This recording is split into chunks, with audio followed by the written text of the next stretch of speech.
Hi everybody, it's great to see a good crowd today for the presentation. We all either are currently dealing with nursing home issues or have it in our future, I'm sure. So good topic today, improving nursing home quality of care, the effect of complaints and investigations by Hansen from Management and Marketing. Thanks, Kevin. Good day. How are y'all doing? I'm going to present basically on specifically nursing home quality of care today and the effect of complaint investigations, and I'll explain what those are in a little bit greater detail. And then I have some tables and some graphs that are a little gargantuan towards the end, but I also have my contact information available if anybody would like to have this presentation after I'm done. I didn't print anything off to not take any force in Uganda down, so but I'm happy to share this with anybody who'd be interested in having it and looking at some of those tables and graphs in a little more detail. But I'll try to be good on time, about half an hour, and then save some time at the end for questions. But if there's a burning question along the way, feel free to ask. That's perfectly fine. All right. Some brief acknowledgments at the beginning. This is largely my dissertation committee that I worked with. Doctors Catherine Heyer, Brent Small, and Sandy Reynolds from the University of South Florida. Lisa Brown, who is now at Palo Alto University in the clinical psychology program out there. And also Pam Teester, who is at the Center for Gerontology at Virginia Tech. And then one of my fellow students down in University of South Florida, Amanda Hollop. She's amazing with data and analyses, and she and I work together on some of this code because she's using some of this data for her dissertation, and some of it was for my dissertation as well. So a brief overview of today. I'm just going to briefly do a little bit of background on the complaint and the complaint investigation process in nursing homes. I'll go through some of the research questions that we were trying to answer and the hypotheses we had, some data that we used, the measures that we used, and then the results, along with some discussion and limitations of this as well. So from the data that we have from the literature that exists on nursing home quality, we have a lot of information about how multifaceted quality is. There's no one single gotcha sort of measure that tells us this is a good quality nursing home or this is a poor quality nursing home. We also look in a lot of detail at quality of care versus quality of life. Quality of care being those more clinical indicators of quality, bed sores, pressure ulcers, numbers of residents with catheter usage, things of that nature. Quality, though, is also affected by groups of people or groups within nursing home world, as far as residents, their family members, staff, and the administration of facilities make a big impact on quality, and also the policymakers with some external factors that affect how nursing homes operate and are run. Resident care in nursing homes used to be, we always thought of this as very long-term care, right? You would go there and you'd be there for a very long period of time. Over the years, as nursing home care has evolved, it's become two groups of people largely. Post-acute, so following a surgery or having some brief rehabilitation, so those are the short-term stay residents, and then also the long stay residents who we traditionally think about. So over time, we have thought about different ways to ensure quality for those different groups, recognizing that each group has different needs and wants and perhaps preferences for their care while they're at a nursing home. We traditionally look at quality of care in light of deficiency citations. I'll explain that in just a moment, but we call them F-tags, and we use them as a proxy measure for quality in nursing homes. Just because we can't directly measure quality, we have to have our indirect or proxy measures. So facilities get these citations when they've delivered substandard or inappropriate levels of care to the residents in the facility. And there's about 180 deficiency citations. They're grouped by resident rights, quality of care, quality of life, dietary. Each of them has a little grouping as far as that goes. And again, we traditionally look at those if we want to measure quality because there are so many and they are grouped in those tidy areas. If we're interested in the quality of dietary, we can look at those 10 or 15 or so tags in that grouping. We also have, though, with the quantity of citations that are issued, we have what's called scope and severity. So the scope and severity of deficiency citations means how many residents are affected by that deficient practice, and how badly. Is there a risk of death? Is there a risk of serious harm, or is it very negligible, minimal harm? So scope and severity tries to take in both those factors when we look at the citation or the deficient care that's being issued. The conceptual framework that we used with this data was the Donabedian model. Avedis Donabedian has a lot of research into the quality of healthcare settings, and his model was the structure process outcome model. If you have good structural factors within your facility, that should yield good processes within your facility, which should ultimately yield good resident outcomes or good outcome indicators that you're interested in. The research over time, if you look at the yellow areas, shows that there's some feedback, right? If we don't get the outcomes we want, we should then modify our structural factors if possible. If we're not getting the outcomes we want, we might also modify the processes that exist in the facility. A lot of Donabedian work is with the number of residents receiving antipsychotic medications. If that's not going down, let's look at the processes of behavioral interventions, of medication administration. How can we fix those processes to get better outcomes that we're interested in? But again, generally it's good structure, leads to good processes, leads to good outcomes in our care. And some of the outcomes that we were interested in with this study were complaint investigations, obviously, but how many deficiency citations come from complaints and how many deficiency citations just come from the annual survey process that occurs. So there are surveys, as I've mentioned, that happen annually, which is really every 9 to 15 months. If your facility has shown deficient care and has received more citations in the past, you might have a shorter window in between your two surveys. You might be on that 9-month end of it. But it's a condition of receiving Medicare and Medicaid through CMS, which is the Centers for Medicare and Medicaid Services. They are the ones who oversee this. But we do have state survey agencies, and there are 10 CMS survey regions across the country that help administer those surveys. The complaint investigations are really kind of an interesting thing. And now these aren't complaints about, I don't like my Jell-O, or so-and-so looked at me cross-eyed and I don't like that, right? These are legitimate, and I'm saying those aren't, but these are legitimate complaints that rise to the level of filing it with the state survey agency and would perhaps trigger an investigation. The interesting thing about complaint investigations is they are an off-time, when we think about surveys, an off-time investigation of quality of care, of quality of life, okay?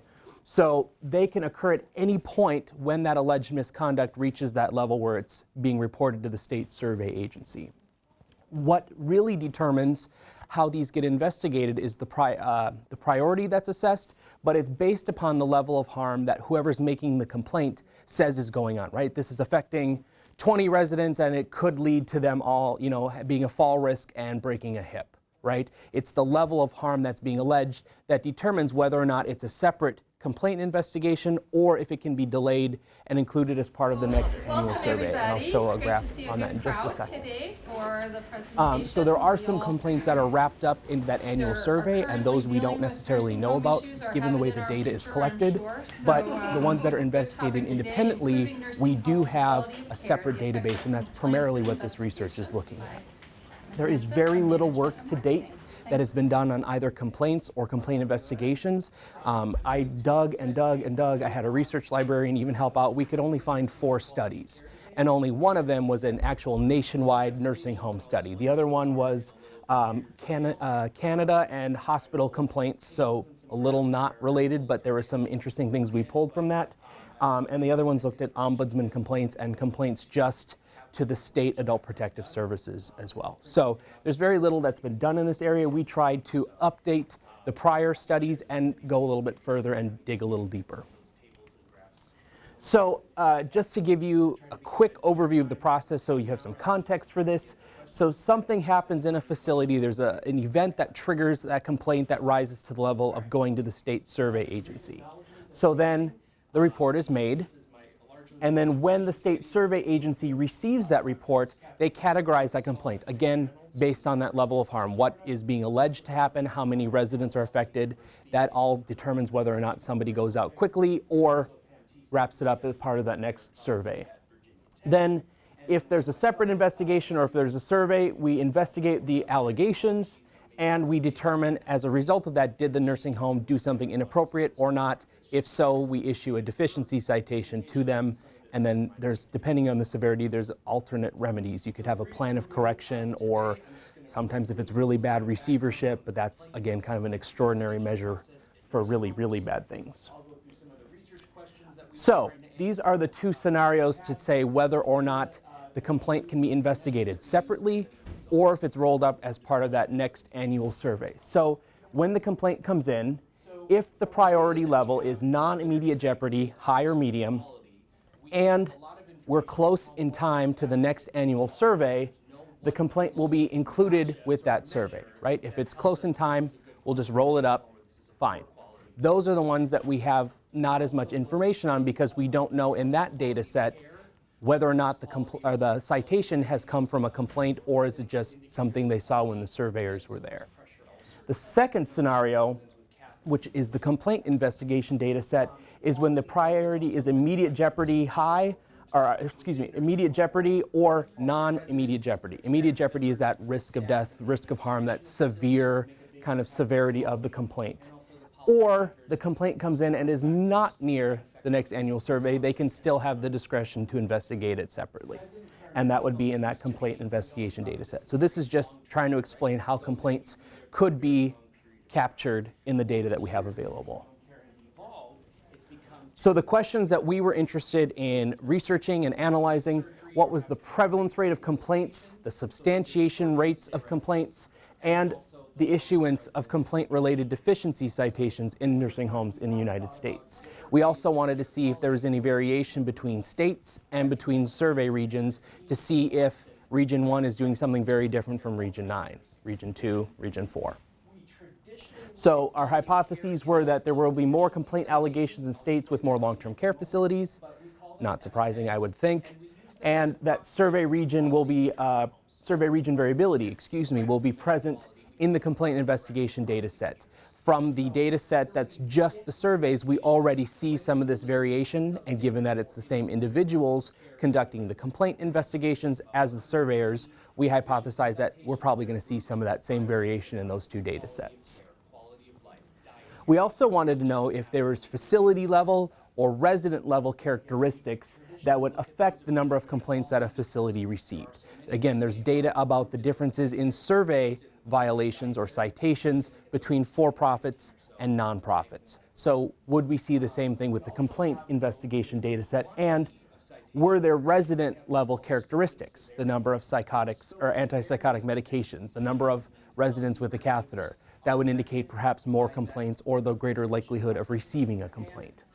So given that for-profit nursing homes tend to have more survey-related citations than nonprofits, we are also hypothesizing that they will have more complaints and a greater number of substantiated complaints than do nonprofit nursing homes.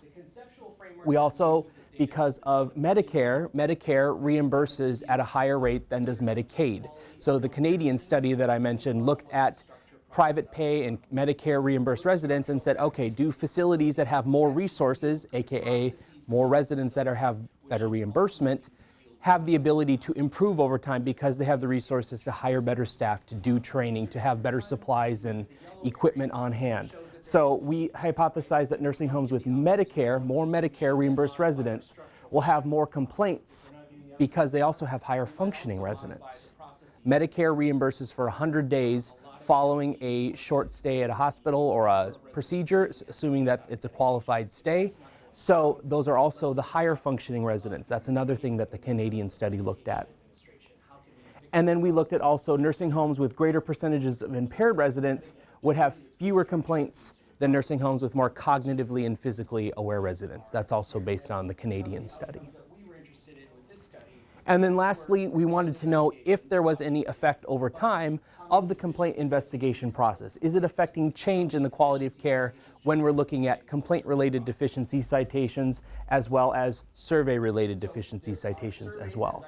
So again, for-profits with more Medicaid will have less ability to improve over time was our hypothesis. Again, Medicaid being the lower payer of care, do those facilities have less or fewer resources available to them to improve over time, even if they wanted to? We're not speculating whether or not they want to, but. And then the second hypothesis, more Medicare reimbursed care will be more likely to indicate improvement over time, again, resources related. The data that we have, that we used was the federal complaint investigation data set. Again, that is that process where the complaint is investigated separately of the annual survey process. We have the provider name as far as what the facility name is. We have their city, their state, and we also have a Medicare provider number. So that is how we were able to link the two data sets. We also have the OSCAR data set. It is the Online Survey, Certification, and Reporting. It's now called CASPER, but this is the facility level data that comes from annual surveys every year. This is entered and maintained by staff at the state survey agencies, just like the complaint investigation data. So same investigators, same people entering the data.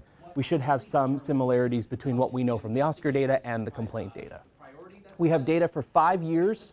We actually have more data than that, but because of how we purchased and collected the data, we had to pair it just for those 5 years. But it does allow us to do some longitudinal analyses, which we did.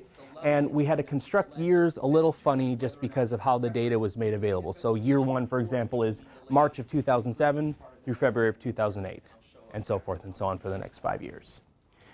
We are also very careful to point out it is analyzing standalone independent nursing homes. Hospital-based nursing homes in the literature have shown to be different as far as processes and outcomes for patients. So we have most research that looks at quality nursing homes separates out the hospital-based nursing homes and just looks at standalone non-hospital-based nursing homes. There's a question with the OSCAR survey that lets us know whether or not they're hospital-based to do so.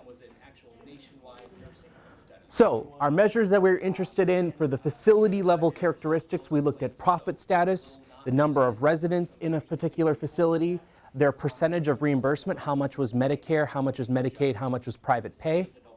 We looked at whether or not they belong to a chain. Nursing homes also have resident councils and family councils. We looked at the presence of those to see if that indicated quality or the lack thereof.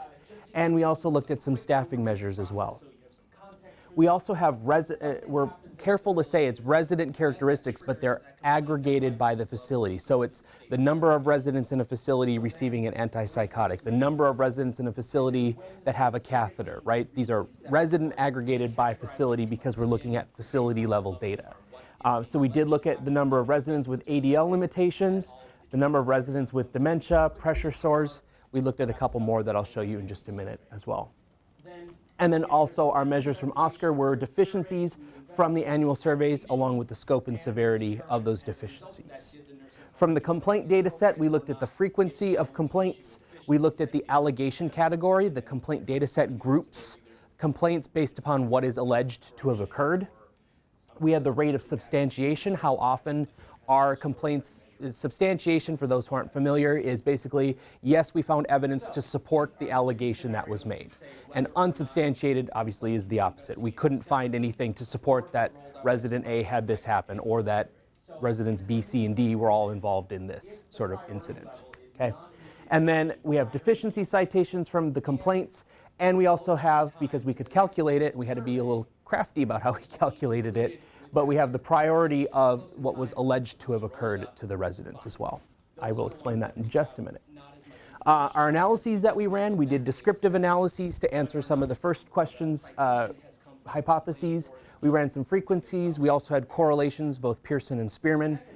We mapped, actually, I'll explain that. That was really more interesting than I thought it was going to be. That was kind of my advisor. She was like, you have to do this, you have to do this. I'm like, no, let's not.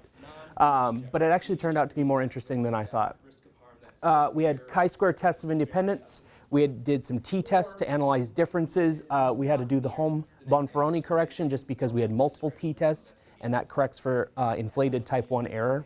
And we also ran generalized estimating equations, which are basically regressions over time, but it takes one facility and compares it to itself over time. So facility A, we're only comparing it to how it's performing year to year, not necessarily all the other facilities in that state or in that survey region.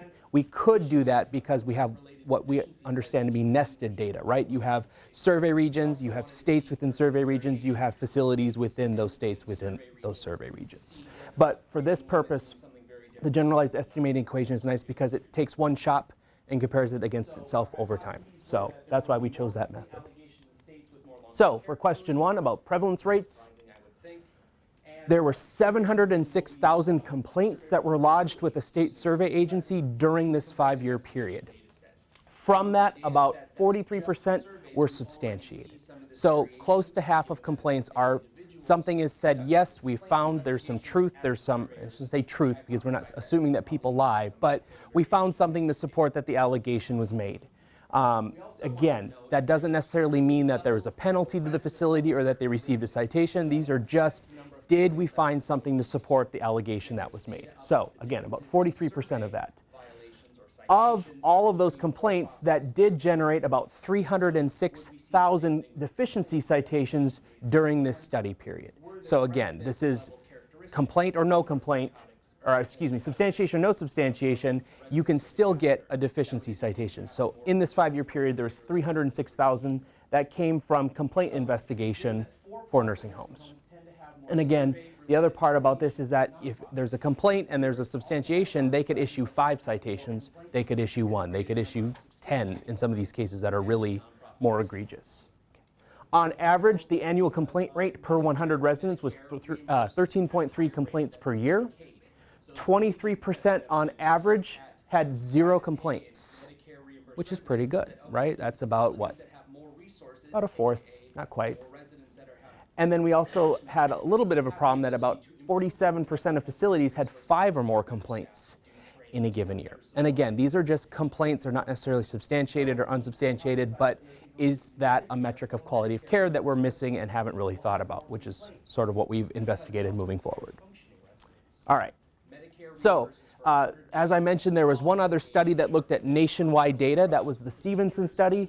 He looked at Oscar data from 1998 to 2002. Our data, as you can see, was 2007 to 2012. But just over that span of about 10 years difference in time, complaints went way up. The annual complaint rate back in the day was 4.2. It's now 13.3. The average substantiation rate wasn't too different, but it was close. The percent of facilities with 0 complaints was about 35%, down to 23.3%. And the percent of facilities with 5 or more complaints went up a little bit, more than a little bit. Okay. So this is just to give a little bit of element of, over time, what are our changes that we are observing. And again, we tried to use the measures that Stevenson did so we could make some of these comparisons, but then we added and went further than what he did. Yes, sir? In the end, yes, I will. I'm not going to speculate on reasons. One of the main reasons I would argue probably that we see such an increase is the inclusion now of those short stay residents, because those are the more cognitively able, the more physically able residents. They are also, there are some people who are very resentful that they have to go do their post-surgery rehabilitation at a nursing home. Why can't I go home? Why can't I stay in the hospital and do some of this? So there are some people who maybe are not as happy to be there. But again, this is, you see over this time period more of those short stay, higher functioning residents in the facilities than prior times would be.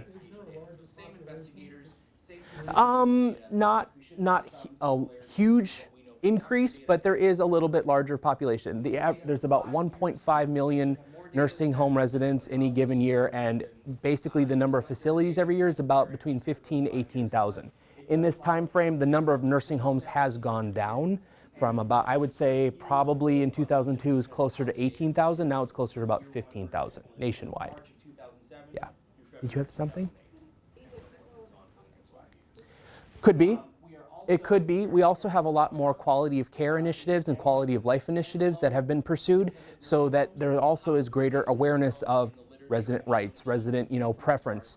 A lot of the initiatives that have been done, such as Advancing Excellence and some of the other ones to improve resident quality of care and quality of life, really focus on how can we give more resident choice. There's this notion of culture change that we want the facilities to be more home-like rather than facility-like. So some of that is better education, some of it is increased focus on quality and what quality looks like. Yep. Their percentage of reimbursement, how much was Medicare, how much was Medicaid, how much was private pay. Yep. And looked at whether or not they belong to a chain. Yep, and in this time frame, I'll talk about it a little bit at the end. CMS, the federal agency, developed the Nursing Home Compare website and also the 5-star quality rating, which again, how do we rate hotels? Do we want a 5-star or a 2-star hotel? And then how much are we willing to pay? But I mean, a lot of that is what they were looking at with this. There's also Hospital Compare that kind of does the same thing with the star system. So are we focusing more on quality? People necessarily aren't receiving better or worse care, but now we're more aware of what good care is or what we want good care to be. So there's a lot of stuff that's happened in this gap of time between the two studies. Some of it good, some of it, and a lot of people talk about defensive medicine and some of that, so some of that factors in as well as far as are we more worried about being sued, so we've done other things, but a little off topic, but it makes sense. It's good to talk about. All right. Did we have variability between our states and between our survey regions? Yes, we did, which we might expect. By state, we adjusted for the number of residents per state, so we're comparing apples to apples, of course. The states with the highest rate of complaints included Delaware, Indiana, Arizona, Vermont, and Texas.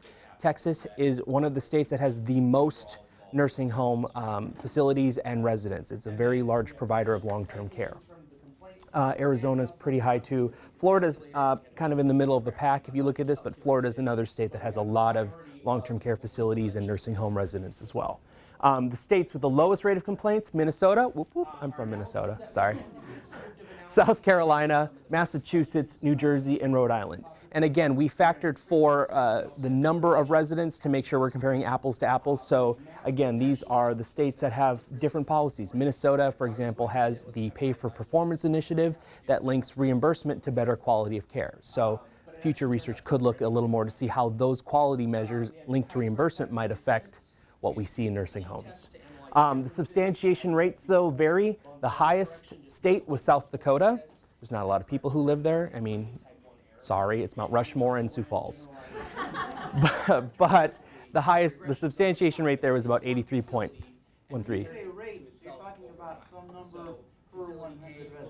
Well, we're looking at the total number of complaints and how many of those were substantiated to calculate the substantiation rate. I'll show a table in just a minute, but these are the averages by the state. So the highest average was 83.13% were substantiated in South Dakota. So it's the number of substantiated divided by the total. The generalized estimate Yes? equation is nice because it takes one shot Yes. and compares it against I promise. itself over time. I guess my question is, the first bullet, Yes. the highest rate of complaint. Yes. Yep. The rate, that would be some number of things per 100 residents or per some number of residents. Right. So this is the survey region. So close to How do you half just of complaints are. So we divided by 100 residents. So we were doing it out of 100 residents, basically. So we're just trying to make sure that a big state with a lot of residents isn't like Texas and South Dakota are apples and oranges as far as the number of facilities and the number of residents. So we adjusted for that to make sure that we are having appropriate comparisons as far as the rate of complaints, and it's not being skewed by you have too many residents versus this state has 5. So we were trying to adjust for that. All right.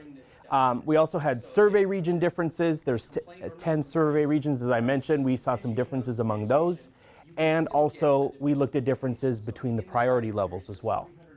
So I have the state table at the end. I can show that to you, but it's really gargantuan and huge. But this is the survey region. So we noticed, looking at our confidence intervals, we decided to run 99% confidence intervals rather than the traditional 95%, just because the sample is so huge. There's 15,923 nursing homes in this study.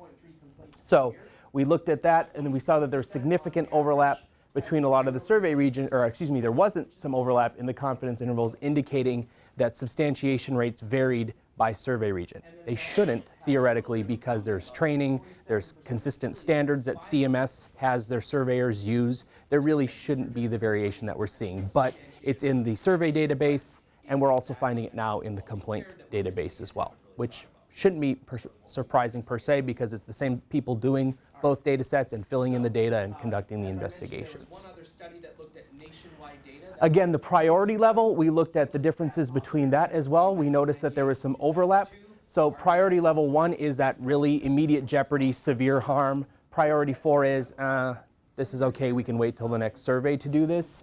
So you'll notice these are all about the same, but there are significant differences between the top 3 alleging harm or severe harm and the meh, it's jello complaint or something like that. I'm being a little facetious, but. We also looked at the allegation category. As I mentioned, when the complaint comes in, it's given a category as far as this is resident abuse, this is dietary, this is environment. We looked at the substantiated complaint rate per category. The biggest complaints that came in were about care or services, and super helpful, the next biggest category was other.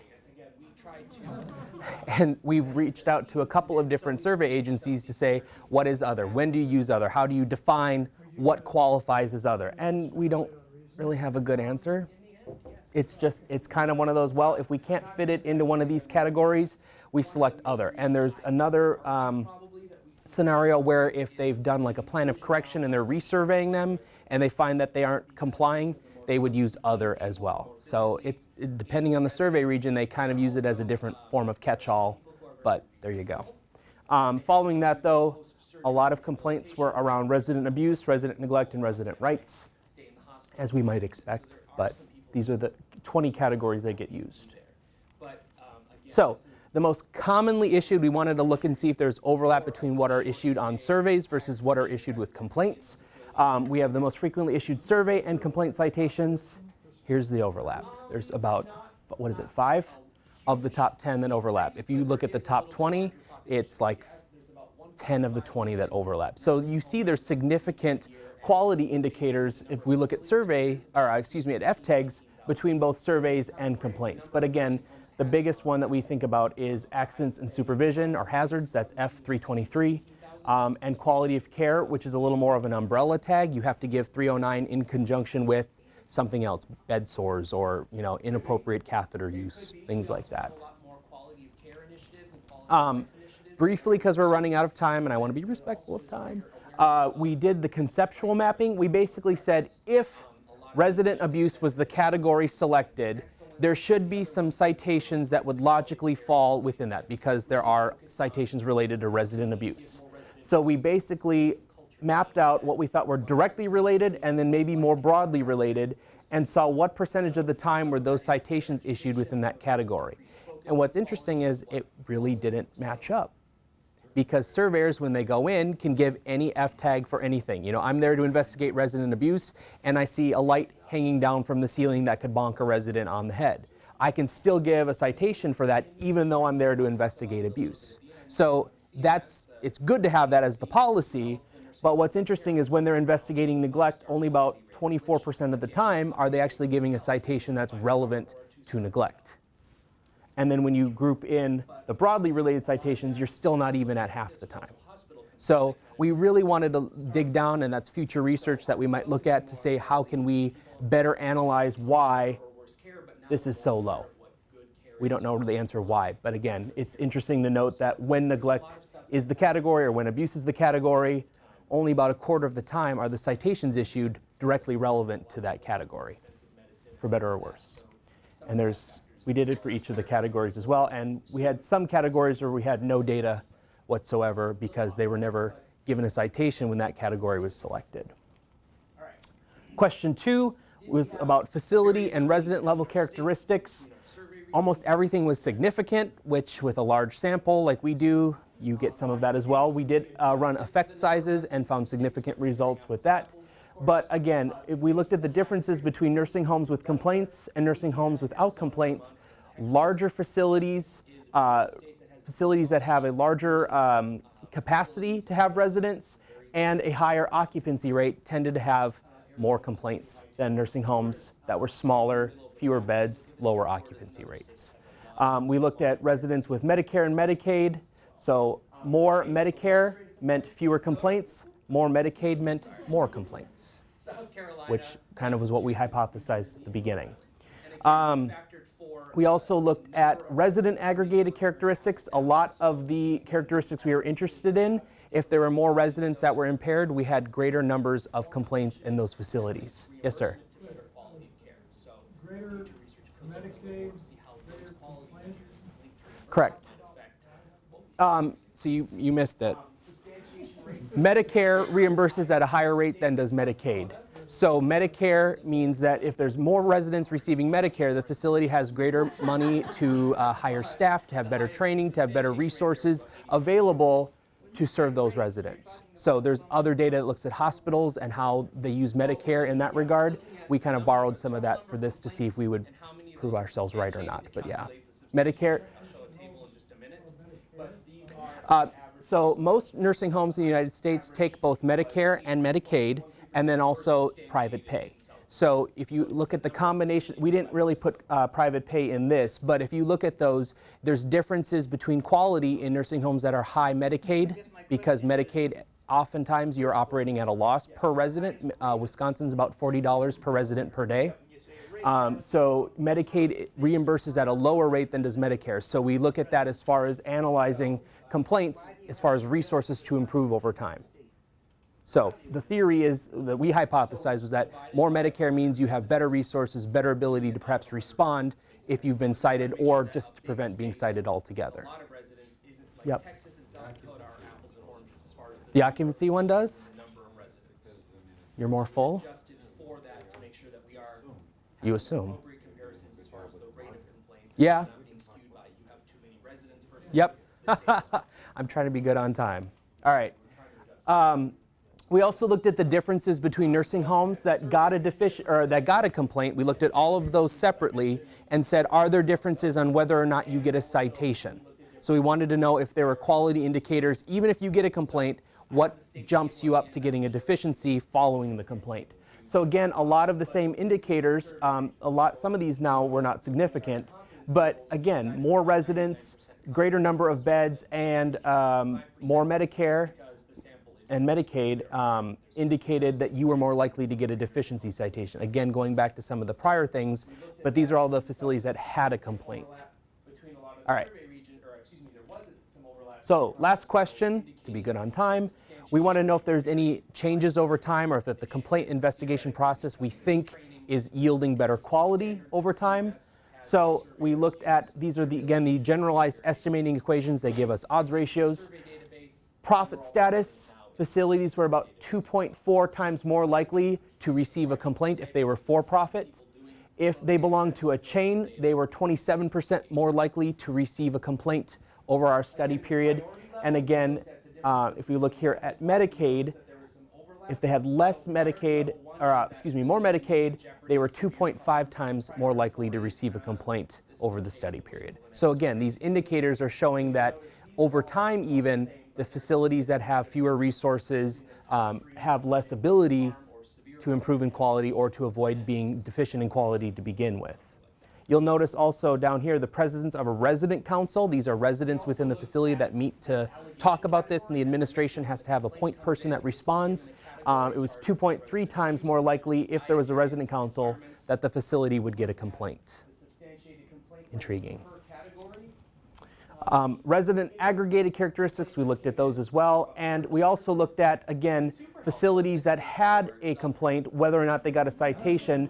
Profit status meant you were 17% more likely to get a citation if you had a complaint, 8% more likely if you were chain membership, on and on and on. So a lot of these were similar to the prior slide, looking at whether or not you get a complaint, and then if you have a complaint, whether or not you get a deficiency citation. And then we also looked at the effect of time. There was a time interaction as well, but again, looking at, do these factors affect the number of deficiencies you get over time? Do you get a lot? Do you get few? And this isn't accounting for scope and severity at this point. So, what did we learn? Complaint investigations do give us a better picture of the quality in nursing homes. Right now, they're not always included in traditional measures of quality. We traditionally just look at surveys. Surveys can include a complaint, but we don't know that if that's from just a complaint investigation or it's just something they noticed when they were in there doing the survey. We do have better ideas of facility characteristics and resident characteristics that might indicate whether or not a facility will receive a complaint altogether, and or if they will get a deficiency once they've had a complaint. A lot of the indicators that we've looked at with the OSCAR data, which is the annual survey data, is about profit status, chain membership, the percentage of reimbursement. That indicates quality from survey. It's good to find that it also indicates the same quality in complaint investigations. The idea about resident councils and family councils is also interesting, that they may help churn and spur on more complaints than maybe addressing the issues within the facility before it rises to the level of going to the state survey agency. This just highlights the fact that administration might want to work with the resident council and or a family council to try and address their issues so that it doesn't get to that point. And then also the physical and cognitive impairment of residents, their acuity, does make a difference as well as far as getting a complaint and or a deficiency citation. There were significant differences between nursing homes with complaints and those without complaints, as well as those with deficiency citations and without. So this can give us more information about how we improve quality, how we make quality better in facilities that serve these vulnerable residents. So we need to include this. In the 5-star rating system, as I mentioned, we do include deficiencies from surveys and deficiencies from complaints. It's calculated as part of how many points you get, and then the more points you get, the more in trouble you are. But we don't miss, or we don't get necessarily the frequency and the repetition of complaints or even unsubstantiated complaints. One of the future research that this study could do would be to look into the quality of facilities that have a lot of unsubstantiated complaints, right? People are upset or dissatisfied, but yet it's not rising to the level of you get a citation for bad care. Is there a quality of life or a quality of care aspect that we're missing that this study didn't capture, but other studies have not even looked at as well? We also could revise how the 5-star rating system works to evaluate nursing homes. Again, it does account for the deficiency score from complaints and from surveys, but it does not count for whether complaints are substantiated or unsubstantiated, and it doesn't even account for the number of complaints. Again, is quality impacted by the fact that people are always complaining, but yet it's still not rising to the level of a deficient practice that generates an F tag? There could be more research in that area to look into that. Briefly, there are limitations of this. The number of complaints is an underrepresentation of what we looked at just because of how the process works. We don't have all complaints that we can look at because of those that get wrapped up in the survey process. And again, the complaint process does vary, as we found out, by state and survey region. So we need to look at some of how that affects complaints and how they're investigated. The priority categorization, we assume that's correct per the CMS policies. They have a state handbook. They don't give you in the data set what priority level it is. You have to calculate that based upon the number of days from when the complaint comes in versus when they went out to do the investigation. So we know if it's 10 days, it's category 2. If it's 2 days, it's category 1. So we calculated that and did that, but we're assuming that that's correct based upon their policies and their handbook. And we don't have any validity studies yet of the complaint investigation data set. They have done validity studies for the OSCAR data set. So again, because it's the same people, same processes, we assume that there's some validity to complaints, but no official studies have been done to date. And again, there are some concerns in the literature of the validity and the consistency of the OSCAR survey data set. Some of that is facilities reporting data themselves, which is then verified when the surveyors come out. There's some speculation that maybe they're not always on the up and up, but I don't think we need to make that assumption. They have done validity studies and say OSCAR is generally very reliable and accurate for purposes of academic and scientific research. Any questions? I'm over on time. I'm happy to answer questions via email. My email is on there. I have business cards if anybody would like them, or you can call. But like I said, I would be happy to share my PowerPoint slides with anybody who'd like to see this or discuss this further. Yes. Better ability to perhaps respond if you've been cited or just to prevent being cited. If I have a family member in a nursing home, are these data someplace I could just go look at them? Is that what you were looking at? There is some of it that's available. So if you go to the CMS website at cms.gov, there is something called Nursing Home Compare that you can go look, and you can see some of these measures, not all of them, but some of these measures are the 11 to 14 quality indicators that are part of the 5-star rating. So you could go and search by nursing home, say you want to have one of your loved ones at X facility. You can go and look up that facility and see what their 5-star rating is and see what their survey deficiencies are and all that. So some of this is available. A lot of the measures you saw today, like the resident aggregated characteristics, you won't necessarily find all of those because that's specifically in the OSCAR data set that is you have to purchase and clean up and use for purposes of research. But yeah, I mean, the Nursing Home Compare website is intended to be a public resource that has a lot of these measures that just, Joe Public can go look up and say, is this a good facility or not a good facility? Same thing with hospitals. On CMS, they've got Hospital Compare as well. Changes over time, or if complaint investigation process. Any we other think questions? Is yielding better Yes, ma'am. quality over time. So we looked at, these are, again, the generalized estimating equations. They give us odds ratios. Profit status. Yeah. Facilities were about Um, 2.4 times more You likely to could. receive The a problem complaint if they were that you run into is they belong to a chain. we have this good Oscar data set because the facilities are receiving Medicare and Medicaid. And to receive Medicare and Medicaid, you have to consent to annual surveys and also do the MDS data, which is the minimum data set. It's that resident level data that's collected. So these facilities are mandated by federal law. Well, if they want to receive, it's part of the conditions of participation. We have this data set. We don't necessarily have a comparable data set for home health, but if there were funding and if there were I mean, we could look at Medicare and Medicaid reimbursement, but that's then tied to the individual, and that data is a little more protected. But you can still, if you get an agreement with CMS, have access to that, and you could look at some of this as well. Yep. And there are people who are trying to do that because there's one of my good friends is interested in transitions of care. And so she looks at home health, transition to hospital, transition to nursing home, and how those systems work together. And so some of that is using the Medicare reimbursement to track that person over time and in the community versus a facility. So there are ways to do it, I think. Yep. Any other questions? All right. Similar to the prior slide, looking at whether or not you get a complaint, I and have then that. if you have a complaint, whether or not. Oh, And then we also Well, how, okay. fine. Go for it. Resident council, time, Yeah. was a time interaction so you as can't well, promote but again, looking people at going into leadership, and a resident council is a good thing. the number of. And now we have to say, well, but it might lead that you get more complaints. Yeah, Yep. I mean, it's a, I, what, I think the story you tell is important because Complaint investigation. well, in my speculation, my humble opinion, my speculation is that the resident council effect is ineffective leadership not working well with the resident council. There are some places where they see it as oh, residents get together and just complain about everything that's going wrong, versus how do we turn this into a positive, proactive thing to help us improve quality.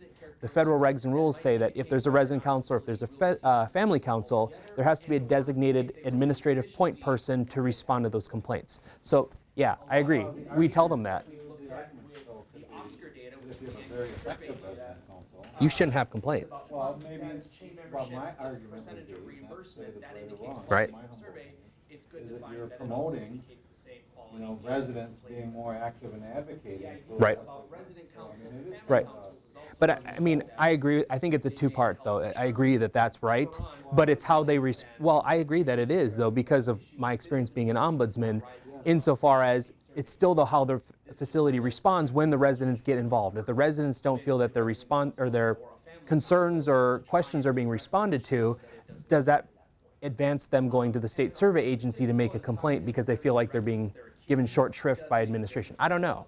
I mean, it'd be something cool to look into, but I think it's having them, but using them well. Correct. Not how they use them or how they interacted or, yep, it's just, did one exist or not? How we improve quality, how we make quality better in facilities that It's serve good stuff. Very good stuff. Really good.